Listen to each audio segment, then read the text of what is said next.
तो दोस्तों आज हो गई है 20 फरवरी, दिन है गुरुवार और आज की बड़ी खबरें आप सभी के लिए लेकर आए हैं आपके अपने YouTube चैनल पर।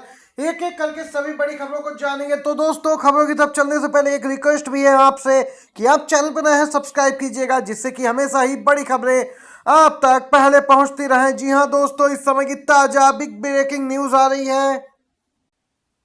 सबसे पहले और ताजा खबर निकल के आ रही है। त्रिस्तरीय पंचायत चुनाव, कांग्रेस ने बीजेपी के जीत के दावे को बताया झूठा। कहा बैलेट से हुआ चुनाव इसीलिए पिछड़ी भाजपा। छत्तीसगढ़ में दोस्तों पंचायत चुनाव के पहले चरण के नतीजे अब सामने आ चुके हैं और कांग्रेस ने इसे अपनी बड़ी जीत बताया है। दोस्तों यहां पर बीजेपी पर झूठ फैलाने का आरोप भी लगा। दोस्तों आपको बताते चलें, पूरे प्रदेश के जिला पंचायतों में प्रथम चरण के 149 क्षेत्रों में कांग्रेस ने 78 समर्थित चुनाव जीतकर आए उम्मीदवार।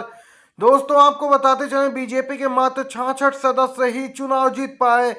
प्रदेश कांग्रेस कमेटी की ओर से दावा भी किया गया और कहा गया कि भाजपा झूठा दावा फैला रही है, झूठ और भ्रम फैला रही कि पंचायतों में उसके ज्यादा लोग चुनाव जीत कर आए हैं, जबकि हकीकत यह है कि पंचायत चुनाव में कांग्रेस को भाजपा से बढ़त मिली है। कांग्रेस के प्रथम चरण में भाजपा से 12 सदस्य ज्यादा चुनाव जीते हैं।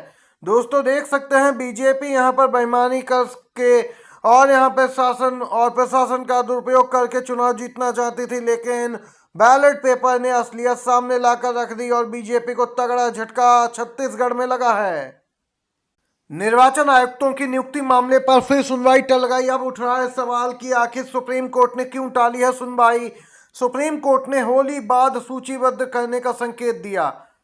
सुप्रीम कोर्ट ने यहां पर 2023 के उस कानून के तहत दोस्तों मुख्य निर्वाचन आयुक्त और चुनाव आयुक्तों की नियुक्तियों के खिलाफ याचिकाओं पर सुनवाई स्थगित कर दी।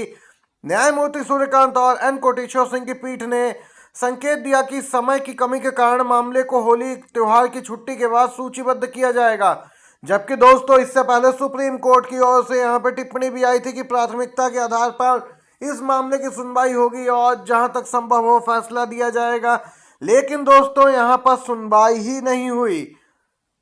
दोस्तों यहां पर लगातार प्रशांत भूषण मांग करते रहे सुनवाई की, लेकिन सरकार की ओर से वकील ही नहीं आया। सॉलिसिटर जनरल ने व्यस्तता का कारण बताया। वहीं दोस्तों अब यहां पर जो खबर निकल के आई है कि इतने महत्वपूर्ण मामले पे आखिर सुनवाई टली क्यों, क्या कुछ बात है, इसका खुलासा तो नहीं हुआ, लेकिन अब जो अपडेट आ रही है दोस्तों उसके अनुसार होली बाद अब इस मामले पर सुनवाई होगी। मुख्य निर्वाचन आयुक्त ज्ञानेश कुमार की नियुक्ति को लेकर विवाद लगातार गहराता जा रहा है। अपडेट आ रही है, दिल्ली की नई मुख्यमंत्री होंगी रेखा गुप्ता, लेकिन दोस्तों इनके कई विवादित ट्वीट हैं जो सोशल मीडिया पे लगातार बने रहे थे, लेकिन जैसे ही इनके नाम का ऐलान हुआ सीएम पद के लिए, इनके ट्विटर हैंडल के दो काम दनादन हो रहे हैं। जी हाँ, पहला काम है इनके द्वारा किए गए अभी तक के उन सभी आपत्तिजनक ट्वीट्स को खोज खोज कर डिलीट किया जाना। जो इन्होंने आपत्तिजनक ट्वीट किए थे उन्हें डिलीट किया जाने लगा है। दूसरा है दोस्तों बधाई देने वाले नेताओं को शुक्रिया अदा करना। देख सकते हैं ये यहाँ पर अपडेट निकल के आई है। दोस्तों आपको बताते चलें, बीजेपी ने विधायक दल की बैठक बुलाई थी और इसका ऐलान कर दिया। दिल्ली के नए मुख्यमंत्री के नाम को लेकर पिछले 11 दिनों से जो सस्पेंस चल रहा था वो यहाँ पर समाप्त हुआ। शालीमार विधानसभा सीट से विधायक रेखा गुप्ता दिल्ली की नई मुख्यमंत्री होंगी। बीजेपी विधायक दल की बैठक में सर्वसम्मति से इनके नाम पर मुहर लगी है। दोस्तों यहाँ पर आपको बताते चले, प्रवेश वर्मा सबसे आगे बताए जा रहे थे रेस में, लेकिन उन्हें यहाँ पर हटाकर रेखा गुप्ता को लाया गया है और प्रवेश वर्मा को डिप्टी सीएम का पद दिया गया है। अरविंद केजरीवाल ने पलट दिया खेल, बीजेपी से ले लिया चुनाव में हार का बदला। दिल्ली की सत्ता में 10 साल से काबिज जिस आम आदमी पार्टी को बीजेपी ने उखाड़ फेंका, केजरीवाल एंड टीम ने उसी बीजेपी के गढ़ में उसे ऐसी पटकनी दी कि पूरा गेम बदल गया।